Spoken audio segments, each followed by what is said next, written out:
Selanjutnya ada 6 orang cluster ketika dia mengalami perubahan, yaitu orang yang pertama adalah innovator, kedua adalah early adopter, 3 adalah early majority, keempat adalah late majority, kemudian 5 adalah late adopter, dan 6 adalah diehard. Coba secara cepat kita membahas masing-masing tipikal orang ini. Yang pertama adalah inovator. Orang-orang inovator itu adalah orang yang inovatif ketika dia dihadapkan pada situasi yang sulit. Dia tidak berhenti pada situasi yang sama, tetapi dia mempunyai inisiatif untuk melakukan suatu inovasi yang utama, yang pertama kali, sehingga dia menjadi role model bagi yang lain. Kemudian selanjutnya early adopter. Ini adalah orang-orang yang cenderung lebih cepat untuk beradaptasi. Dia melihat inovator melakukan suatu inovasi yang cukup bagus, maka dia adalah orang-orang yang pertama kali melakukan adaptasi terhadap peralihan teknologi atau perubahan tertentu. Selanjutnya adalah early majority. Nah, mungkin kebanyakan kita ada di sini. Jadi kita melihat dulu inovatornya bagaimana, kemudian yang kita masuk ke early adopternya seperti apa. Kalau mereka punya dampak yang positif, kemudian berdaya guna, orang ini mereka mengikuti, meskipun kadang-kadang mereka melakukannya agak setengah hati, tetapi paling tidak ya early majority ini cukup bagus karena dia mau berubah kepada situasi yang lebih baik. Selanjutnya yang keempat adalah late majority. Late majority mungkin sebagian besar kita juga ada di sini, yaitu kita mencoba untuk melihat klaster-klaster terdahulu, inovator, kemudian early majority, kemudian majority dan sebagainya. Kita lihat kalau memang ada untungnya, kemudian berdaya guna, mereka baru mengikuti. Nah, ini tentunya kebanyakan kita ada di sini, yaitu ada di early majority dan di late majority. Tetapi paling tidak, meskipun kita agak terlambat, nggak apa-apa. Lebih baik berubah daripada kita tidak berubah. Nah, kita waspadai justru 2 klaster ini. Yang pertama adalah late adopter, yaitu orang yang lambat sekali. Memang perlu treatment khusus untuk orang-orang ini. Perlu diyakinkan, perlu ada coaching, perlu ada counseling, perlu masukan, sampai mereka merasa, wow, ya saya berubah, maka mereka akan berubah. Tetapi kalau mereka merasa, untuk apa saya berubah? Maka mereka tidak akan berubah. Selanjutnya adalah, yang keenam adalah diehard. Orang ini adalah keras kepala sekali. Dia memang tidak mau berubah, cenderung rejection, menolak perubahan, dan tidak mau untuk melakukan suatu inovasi. Dan dia berhenti pada suatu fase tertentu, di mana fase ini adalah fase yang sangat tidak produktif. Selanjutnya kita lihat bahwa sebetulnya kalau kita lihat di dalam clustering kita itu kebanyakan kita memang seperti kurva normal seperti ini. Inovator itu jumlahnya berdasarkan penelitian hanya 2,5%. Kemudian early adopter ada 13,5%, early majority 34%, late majority 34%, dan diehard 16%. Jadi kita nggak usah berfokus pada yang diehard, tetapi kita berfokus pada inovator, early adopter, early majority, dan late majority. Karena ini yang mendorong suatu inovasi atau perubahan. Selanjutnya, bagaimana sebaiknya kita melakukan bereaksi terhadap social dan physical distancing. Tentunya kita ingin bahwa kita semuanya masuk klaster yang lebih awal, yaitu seperti innovator, early adopter, late majority, dan majority. Selanjutnya, respon terhadap perubahan. Ada 4 orang tipikal orang ketika dia harus berubah. Yang pertama adalah dia masuk ke cluster containment, yaitu menyukai status quo. Kemudian denial, menolak perubahan dan menganggap masa lalu itu yang paling baik daripada sekarang. Kemudian yang ketiga adalah confusion, terdapat rasa bimbang, tetapi meskipun demikian dia mau melakukan perubahan. Kemudian yang terakhir adalah renewal. Ini adalah orang-orang yang cukup bahagia dan cukup challenge. Dia melihat sesuatu perubahan dengan suatu kondisi yang lebih positif. Kira-kira ini yang dirasakan kalau kita berada di dalam kelompok yang containment. Orang yang sangat percaya diri, menghargai diri sendiri, terstruktur, nyaman, tetapi tidak mudah untuk melakukan suatu perubahan. Kemudian selanjutnya, kalau kita masuk kepada confusion, adalah orang-orang ini adalah orang-orang yang merasa bingung, tidak berdaya, saya harus melakukan ini dan sebagainya. Tetapi orang ini adalah orang-orang yang perlu kita tolong dengan banyak diskusi, dengan banyak masukan, karena memang dia sedang frustrasi. Kemudian kalau kita masuk ke dalam kelompok yang denial, yaitu orang yang selalu menolak perubahan, apapun selalu dianggap negatif. Tetapi paling tidak, kita tidak fokus pada kelompok containment, confusion, dan denial. Kita fokus pada kelompok bagaimana kita menjadi kelompok-kelompok yang renewal, di mana kita berani, kuat, terbuka, semangat, tidak tergantung, berwawasan luas, enjoy dalam menghadapi hidup ini, sehingga mereka akan sangat terhindar dari stres-stres atau sesuatu yang negatif. Orang-orang ini juga kreatif, penuh ide, dan bahkan menginspirasi kelompok-kelompok yang lain. Dan saya berharap dan saya percaya semua anggota IAI adalah orang-orang yang berada di dalam cluster renewal.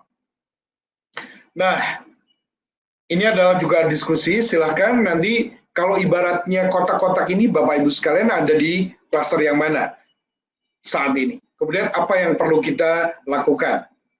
Selanjutnya adalah melakukan perubahan. Apa yang membuat orang-orang itu menolak perubahan dan tidak mau melakukan suatu perubahan? Memang berubah itu adalah suatu aksi, berubah itu adalah keputusan. Ya, saya mau berubah. Ya, saya mau menjadi sesuatu orang yang baru atau pribadi yang baru. Makanya di sini adalah orang-orang yang takut terhadap perubahan adalah orang-orang yang dia cenderung nanti akan juga banyak mengalami stres atau depresi atau sesuatu hal yang negatif. Tetapi kalau kita memutuskan kita akan melakukan suatu hal yang positif, maka kita akan menjadi pribadi yang siap untuk menghadapi segala perubahan. Ada 3 klaster pada waktu kita melakukan, yaitu yang pertama adalah kalau kita berada di lot of communication, adalah di sini adalah surprise. Pertama kali kita surprise ya. Nah, kenapa mesti harus social dan physical distancing?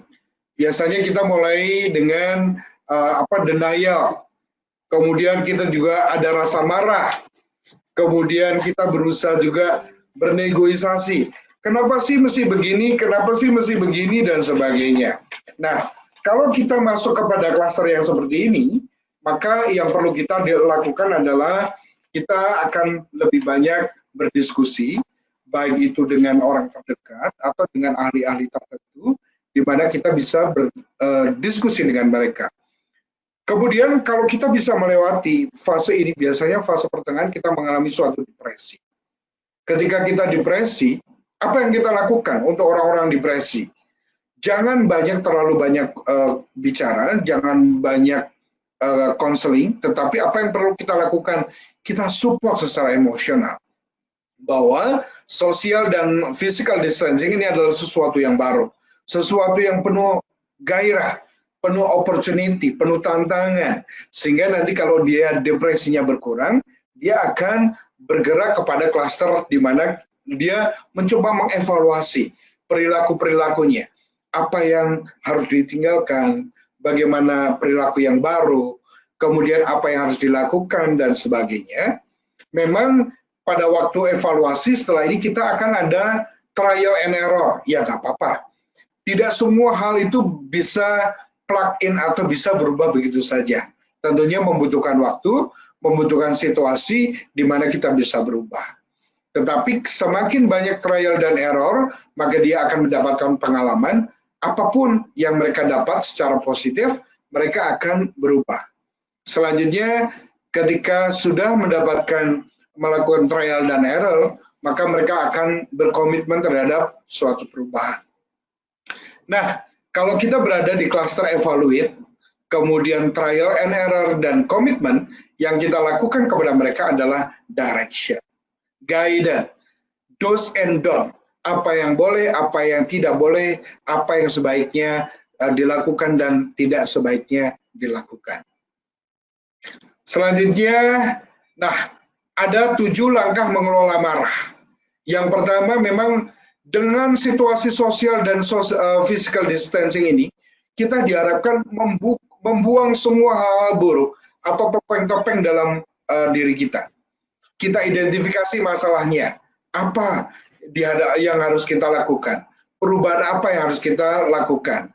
Tetapi meskipun demikian, orang stres biasanya berkomunikasinya dia akan sedikit mengalami gangguan. Maka perlu pembelajaran di mana kita akan berkomunikasi secara santun dan bijak. Kemudian hentikan sikap win-win, win and lose. Tetapi kita berharap bahwa semuanya adalah win-win solution. Kemudian kita juga diharapkan menjadi pribadi yang bisa menciptakan solusi dari masalah yang ada. Kemudian selalu mengevaluasi apa yang telah kita lakukan, kemudian hasil yang sudah kita dapat. Kemudian kita mencoba untuk hargai siapapun. Ini adalah 7 langkah mengelola marah. Selanjutnya mengelola stres. Nah, tentunya dengan sosial dan physical distancing, banyak hal yang perlu kita lakukan supaya kita tidak stres. Misalnya di rumah kita mengembangkan selera humor yang positif tentunya. Kemudian kita juga boleh mendengarkan musik-musik yang cukup menyejukkan. Kemudian tadi disampaikan olahraga kita juga jangan terlalu berat, cukup 3 kali seminggu, setiap kali sesi tidak lebih dari 30 atau 40 menit. Kemudian kita melakukan relaksasi dengan keluarga, entah dengan yoga, membaca bersama, berdoa bersama. Kemudian kita juga lakukan self-talk yang positif, bahwa kita adalah orang-orang yang hebat. Kita bisa melalui masa sulit ini bersama-sama. Tidak ada masa sulit yang tidak bisa kita hadapi. Kira-kira demikian. Selanjutnya, mohon maaf, waktunya 5 menit lagi, Pak Bram. Waktunya 5 menit lagi. Nah, tentunya ini membutuhkan attitude. Nah, yang perlu kita pahami adalah yang menular itu bukan hanya penyakit yang berdasarkan atau didasarkan viral atau virus atau mikroba atau bakteri, tetapi sikap kita. Kalau sikap kita positif, insya Allah kita juga akan menularkan kepada orang lain. Itu yang perlu kita pahami. Selanjutnya, sikap nyata dan positif itu nyata dalam tindakan kita, dalam perbuatan kita, dalam tindak tanduk kita. Selanjutnya, yuk mulai sekarang bersikap positif. Karena sikap positif itu adalah obat. Selain tadi obat-obat yang disampaikan oleh pembicara sebelumnya, yang sifatnya medicine, tentunya secara psikologi kita akan ada obat-obat yang sifatnya psikologis, yaitu mental positif. Nah, kita mesti harus paham, apapun yang kita tanam saat ini, kita juga akan tuai. Jadi sesuatu yang positif yang kita tanam, maka kita akan juga mendapatkan hal yang positif. Selanjutnya, strategi melakukan perubahan. Ada 3 strategi melakukan perubahan. Yang pertama adalah 10 tips. Kita buat jadwal, kita berkomunikasi secara jelas kepada orang lain, apa yang boleh dan tidak. Kemudian hati-hati apabila ada interupsi. Interupsi itu apa? Anak rewel, atasan yang minta data, kemudian kita kepingin mendengarkan musik yang kita senangi, kemudian ingin melihat film atau melakukan sesuatu yang tidak produktif. Ini adalah masuk ke interupsi. Tetapi kalau kita membuat jadwal dan kita membuat plan yang cukup bagus, insya Allah interupsi-interupsi ini kita bisa hadapi.